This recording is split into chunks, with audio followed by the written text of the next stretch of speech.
예, 지난 주일 수요일 날 합심 기도와 이 중보 기도에 대해서 말씀을 나누었는데요. 오늘도 이 중보 기도와 관련해서 계속 말씀을 나누겠습니다. 그러면 오늘 이 말씀과 관련해서 성경을 찾겠는데요. 출애굽기로 가겠습니다. 출애굽기 33장 1절에서 14절을 보겠습니다. 출애굽기 33장 1절에서 14절입니다.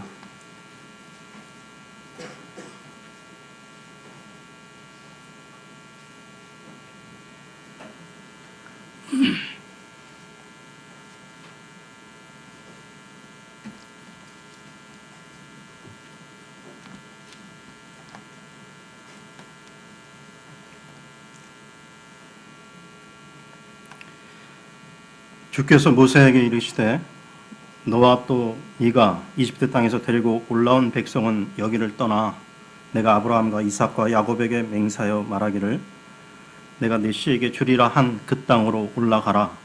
내가 천사를 네 앞에 보내며 또 가나안 족속과 아모리 족속과 헷 족속과 브리스 족속과 히 족속과 여부스 족속을 쫓아내고 너를 젖과 꿀이 흐르는 땅에 이르게 하려니와 나는 네 한가운데서 올라가지 아니하리라. 너는 목이 뻣뻣한 백성이므로 내가 길에서 너를 소멸시킬까 염려하노라 하시니라. 백성이 이 나쁜 소식을 듣고 애곡하며 아무도 몸에 장식품을 걸치지 아니하니라. 이는 주께서 모세에게 말씀하시기를 이스라엘 자손에게 말하라. 너희는 목이 뻣뻣한 백성인즉 내가 순식간에 네 한가운데 임하여 너를 소멸시키리니 그러므로 이제 네게서 장식품을 제거하라. 그리하면 내가 네게 무슨 일을 할지 알겠노라 하셨기 때문이더라. 이스라엘 자손이 호렙산 옆에서 자기들의 장식품을 몸에서 제거하니라. 모세가 성막을 치하여 진영 밖에 쳐서 진영과 멀리 떨어지게 하고 그것을 해중의 성막이라 부르니라.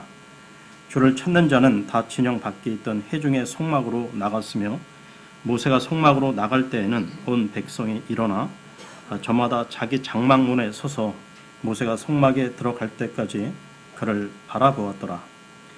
모세가 성막에 들어갈 때 구름 기둥이 내려와 성막문에 섰으며 주께서는 모세와 말씀하시니라. 온 백성은 성막문에 구름 기둥이 서 있음을 보고 일어나 저마다 자기 장막문에서 경배하였더라. 주께서는 마치 사람이 자기 친구와 이야기하듯 모세와 얼굴을 마주 대하여 말씀하시니라. 그는 다시 진영으로 돌아왔으나 그의 종 곧 눈의 아들 청년 여호수아는 성막 밖으로 떠나지 아니하였더라.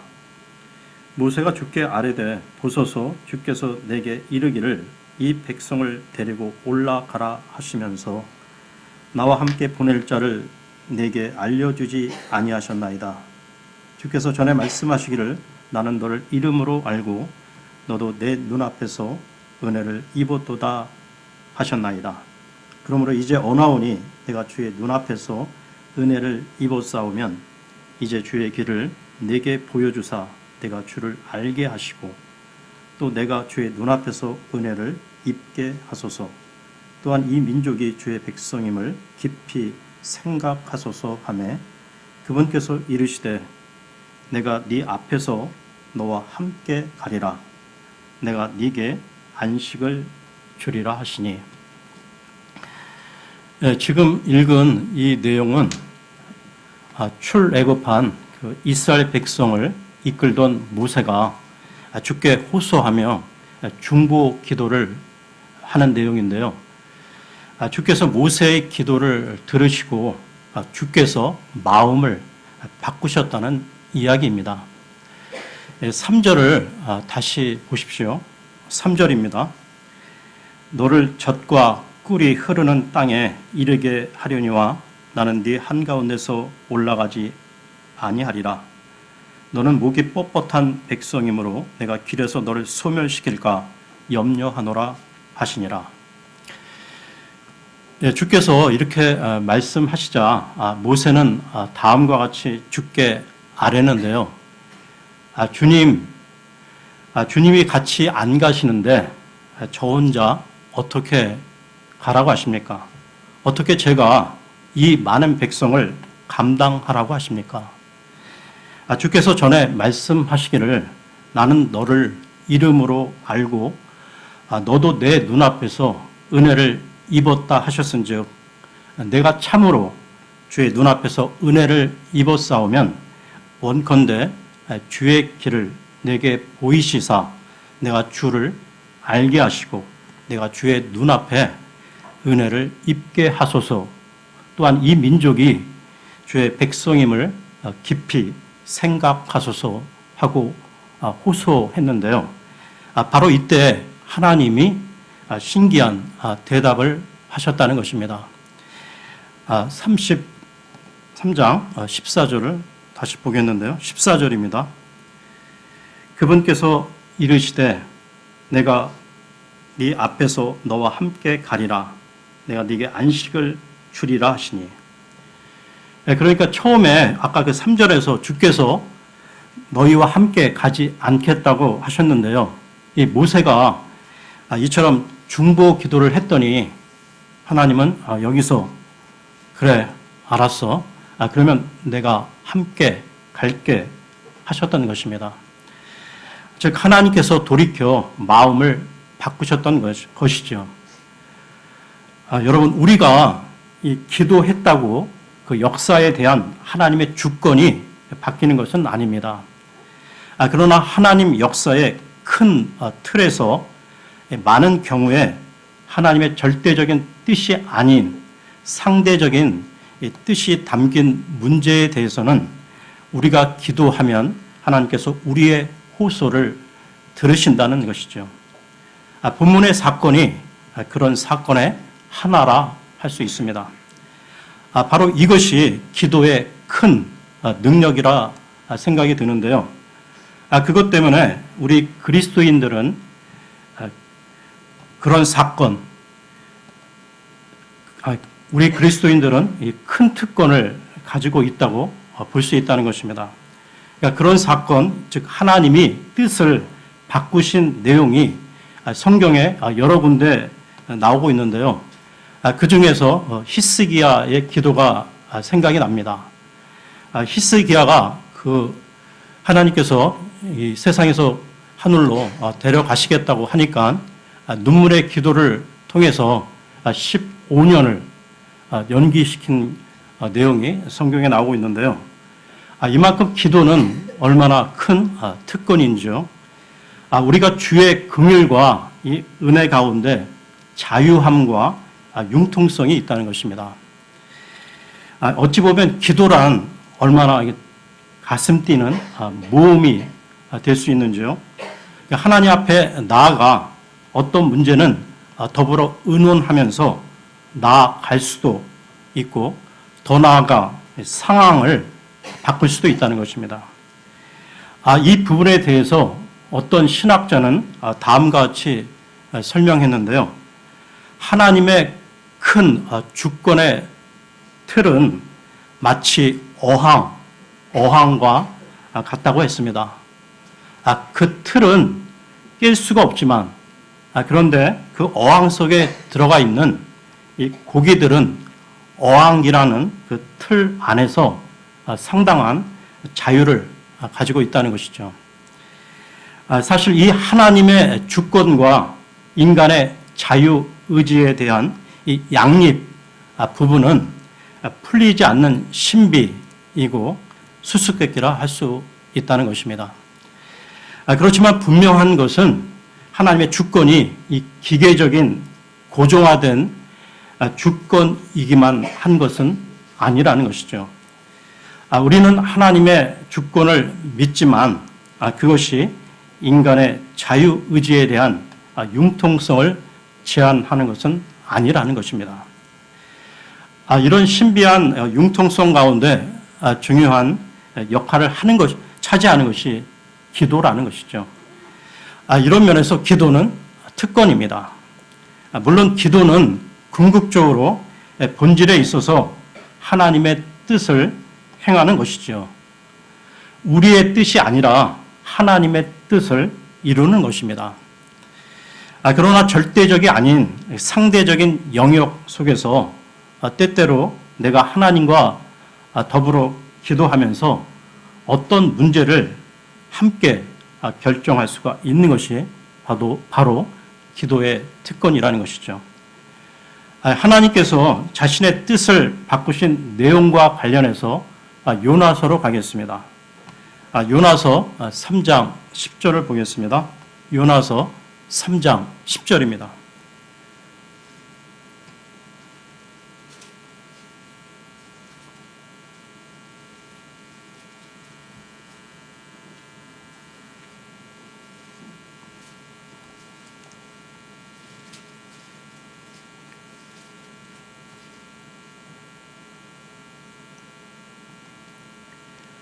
하나님께서 그들이 행한 일, 곧 그들이 자기들의 악한 길에서 돌이킨 것을 보시고 재앙, 즉 친히 그들에게 행하리라고 말씀하신 그 재앙에서 하나님께서 뜻을 돌이키사 그것을 행하지 아니하시니라.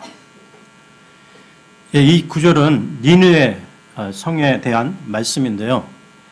처음에 하나님께서 멸망시키기로 작정하셨는데 니느웨 사람들이 회개하고 금식하며 기도했을 때 하나님이 뜻을 돌이키셨습니다. 우리가 이 부분을 잘 인식하면 기도 생활에 좀 더 활기를 띨 수가 있는데요. 기도의 영역이 좀 더 넓어질 수 있으며 그런 의미에서 기도는 특권이라는 것입니다. 내가 기도할 수 있다는 것, 내가 감히 하나님과 대화할 수 있다는 것, 감히 우리 사회의 운명을 결정하는 일에 더불어 참여할 수 있다는 것은 특권입니다. 그러나 지난 시간에도 말씀을 드렸지만 이 특권에는 마땅히 해야 하는 일이라는 그 의무의 측면도 있다는 것이죠. 이 감히라는 말은 소돔과 고모라에 대한 중보 기도를 하며 아브라함이 썼던 말입니다. 지금 저 도시가 소돔과 고모라가 망해가고 죽어갈 운명에 처해 있는데 지금 나라도 기도하지 않으면 큰일 나겠다는 긴박함 때문에 나온 말이라는 것이죠. 그 증거는 아브라함이 한번 기도하고 만 것이 아니라 계속 하나님 앞에 의인 50명, 45명, 40명, 30명, 20명, 10명이라도 찾으면 하나님이 용서해 주시겠습니까? 하면서 끝까지 백성들의 운명을 자기가 책임져야 할 도덕적인 의무감으로 수용하고 있는 아브라함의 모습을 생각해 보십시오. 이것이 아브라함의 기도에 대한 도덕적 의무감이었던 것입니다. 지난 시간에 언급했던 사무엘 대언자의 고백도 같은 맥락이라는 것이죠. 사무엘 대언자가 민족 앞에 고백합니다. 나는 너희를 위해서 기도하기를 쉬는 죄를 범하지 않겠다. 그러니까 기도하지 않는 것은 단순한 게으름이라기보다도 죄라는 것이죠. 그런 의미에서 이 중보 기도는 우리 인간에게 주어진 가장 고상한 도덕적인 의무라는 것입니다. 그러면 이 중보 기도의 능력과 관련해서 다시 출애굽기로 가겠습니다. 출애굽기 32장 1절에서 4절을 보겠습니다. 출애굽기 32장 1절에서 4절입니다.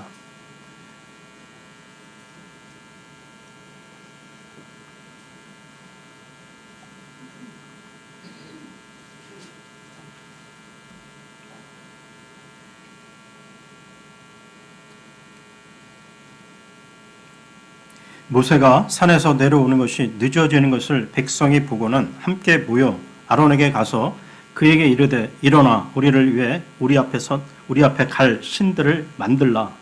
이 모세 곧 우리를 이집트 땅에서 데리고 올라온 사람에 관하여는 그가 어찌 되었는지 우리가 알지 못하노라 하니 아론이 그들에게 이르되 너희 아내들과 너희 아들 딸들의 기에 있는 금 귀고리를 빼서 내게로 가져오라 하매 온 백성이 자기들의 기에 있던 금 귀고리를 빼서 아론에게로 가져오니라.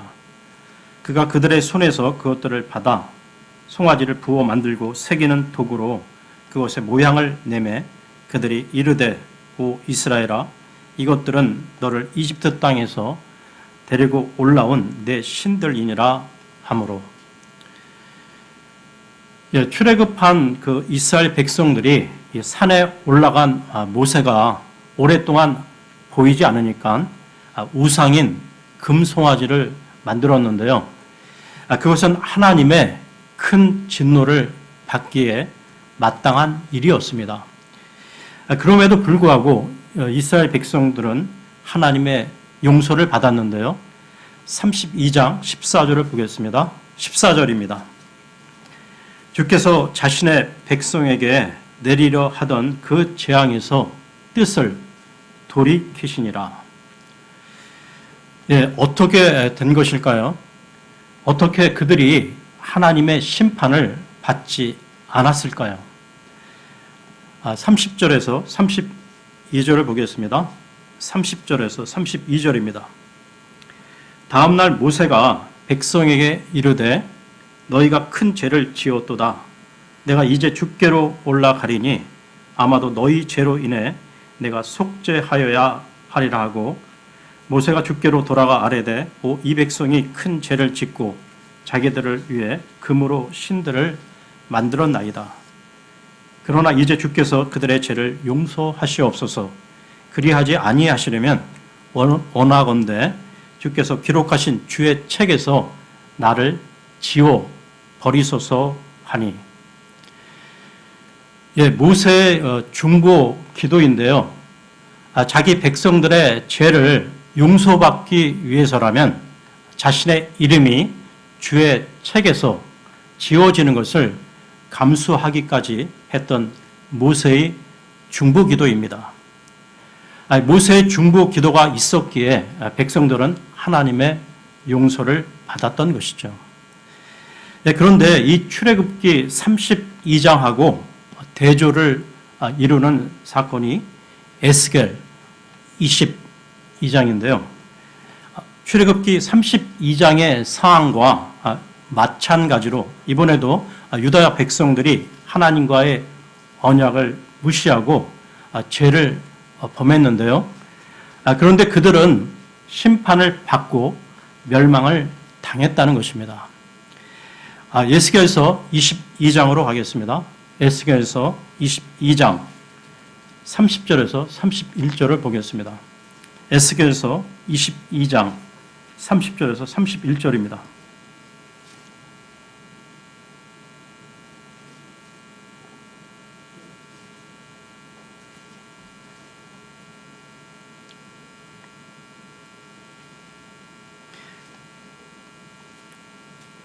그 땅을 위해 내 앞에서 울타리를 세우며 무너진 곳에 서서 나로 하여금 그것을 멸하지 못하게 할 한 사람을 내가 그들 가운데서 찾았으나 아무도 찾지 못하였노라. 그러므로 내가 내 경로를 그들 위에 부으며 내 진노의 불로 그들을 소멸시켜 그들의 길을 그들의 머리에 보응하였느니라. 주 하나님이 말하노라. 쉽게 말하면 중보 기도자를 찾지 못했다는 것이죠. 단 한 명의 중보 기도자가 없었습니다. 그래서 결국 하나님의 심판으로 끝났던 것이죠. 같은 범죄로 같은 심판을 받아야 했는데도 한쪽에서는 용서를 받았으나 한쪽에서는 하나님의 심판으로 멸망당했습니다. 그 차이는 한쪽에는 모세와 같은 중보 기도자가 있었으나 한쪽에는 중보 기도자가 없었던 것이죠. 여러분, 교회 안에 기도 모임이 있어 중보 기도를 하고 있다는 것은 축복입니다. 또한 가정 안에 중보 기도자가 있다면 축복이고요. 우리 사회의 나라 안에 중보 기도자들이 많이 있다면 큰 축복이라는 것입니다. 다시 말씀드리는데요. 이 중보 기도는 특권이면서 의무라는 것입니다. 그렇다면 여러분, 우리는 얼마나 이 특권을 행사하여 이웃을 사랑하는 일에 참여하고 있습니까? 또한 우리의 기도 생활 중에 얼마나 이 의무를 우리가 성실하게 감당하고 있는지요? 우리는 아브라함처럼 주께 나아가 감히 주께 중보의 기도를 드려야 한다는 것입니다. 그런데 여러분, 우리가 이렇게 기도의 특권과 의무를 행사하기 위해서 하나님 앞에 나아갈 때 가장 큰 방해물이 있는데요. 그것은 우리 자신, 우리 삶 속에 있는 죄라고 할 수가 있습니다. 중보 기도가 살아나려면 먼저 해결되어야 할 부분인데요. 우리 안에 있는 죄들, 우리 삶의 길에 놓여 있는 이 장애물들이 처리가 되지 않으면 우리 기도는 금방 죽어버리고 만다는 것입니다. 이와 관련해서 요한 1서로 가겠습니다. 요한 1서 1장 9절에서 2장 2절까지 보겠습니다. 요한 1서 1장 9절에서 2장 2절까지입니다.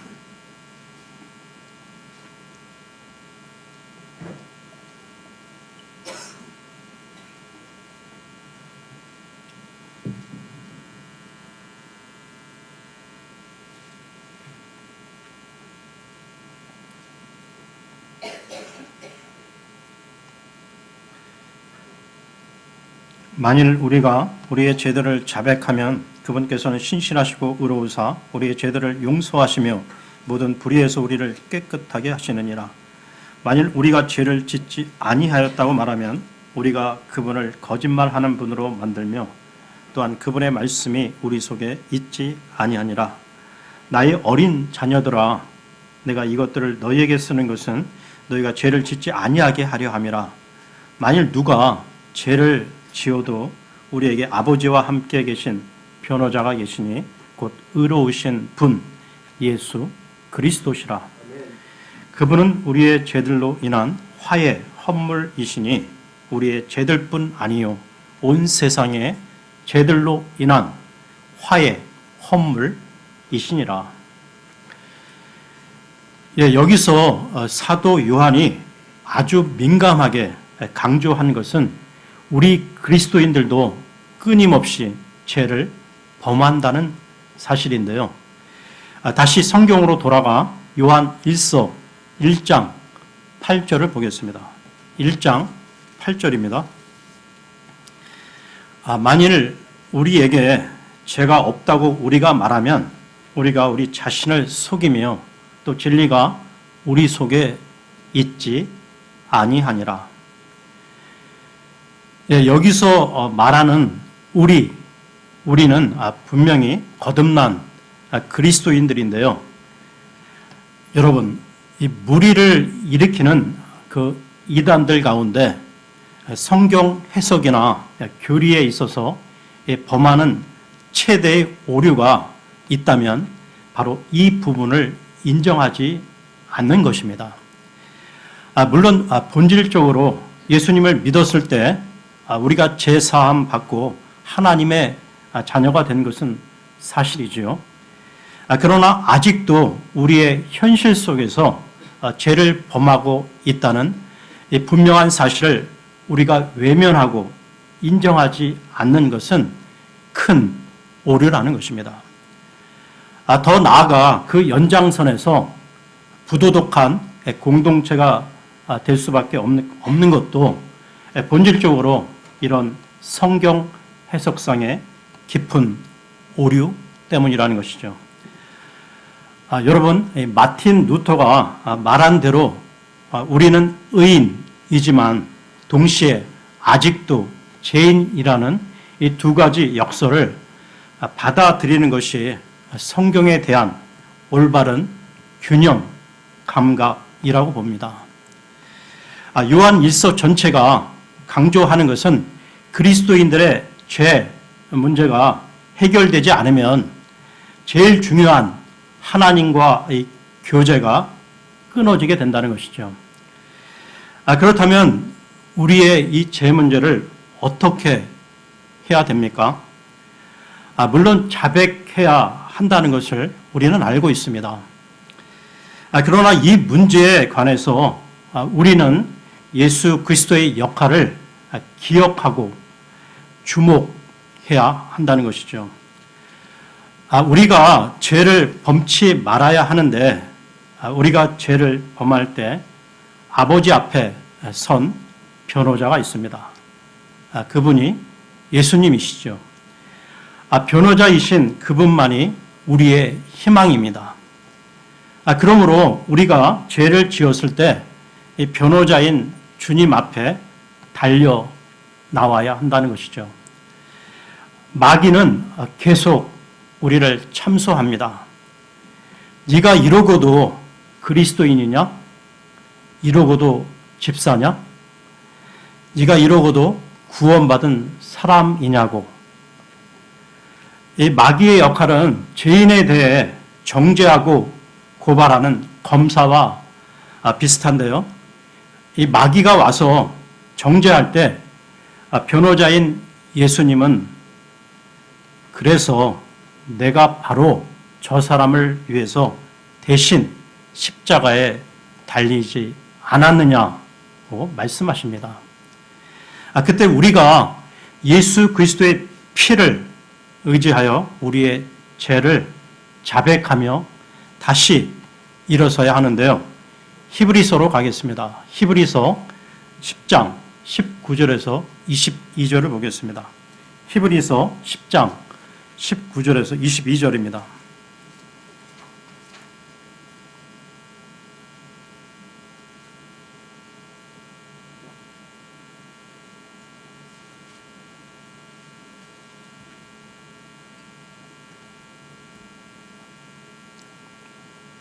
그러므로 형제들아 우리가 예수님의 피를 힘입어 새롭고 살아있는 길로 지성소에 들어갈 담대함을 얻었는데 이 길은 그분께서 우리를 위하여 휘장 곧 자기의 육체를 통해 거룩히 구분하신 것이니라.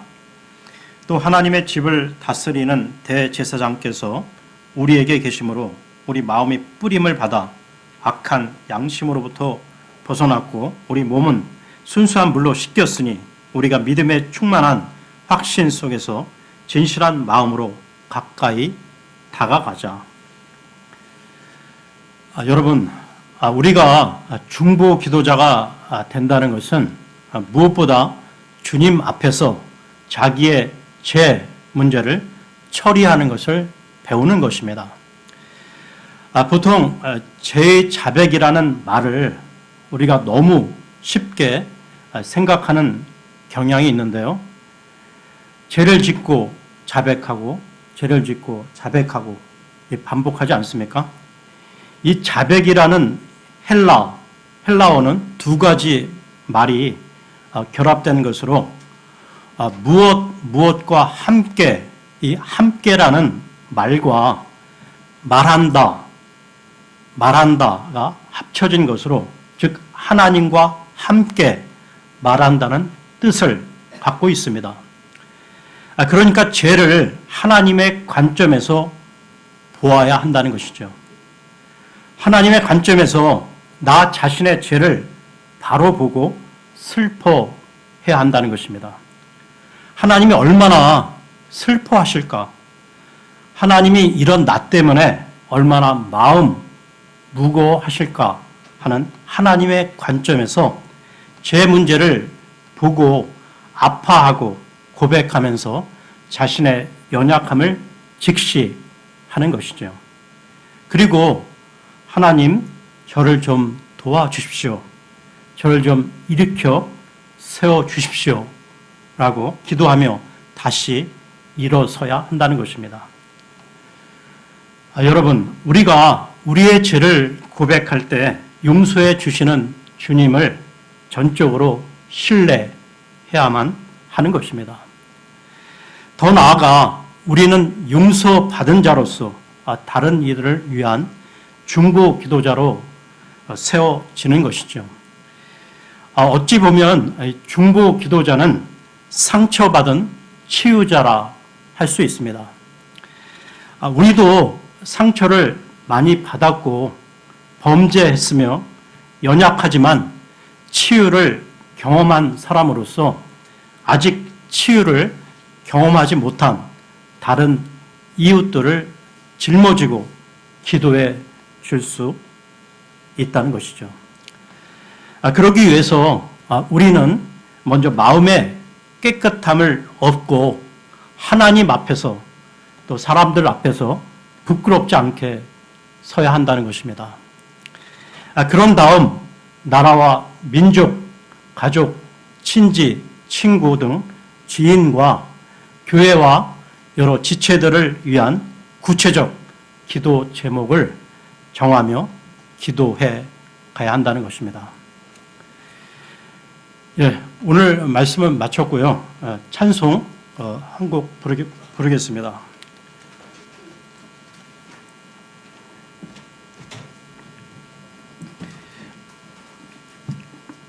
찬송가 885장입니다. 885장입니다.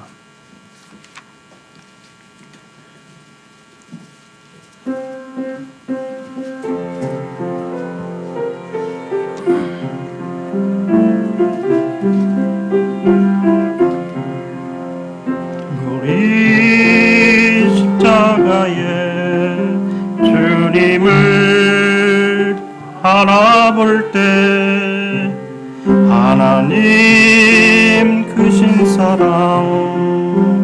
너무나 고마워라. 예수님의 십자가 지는 나도 지고 이 생명 다 바쳐서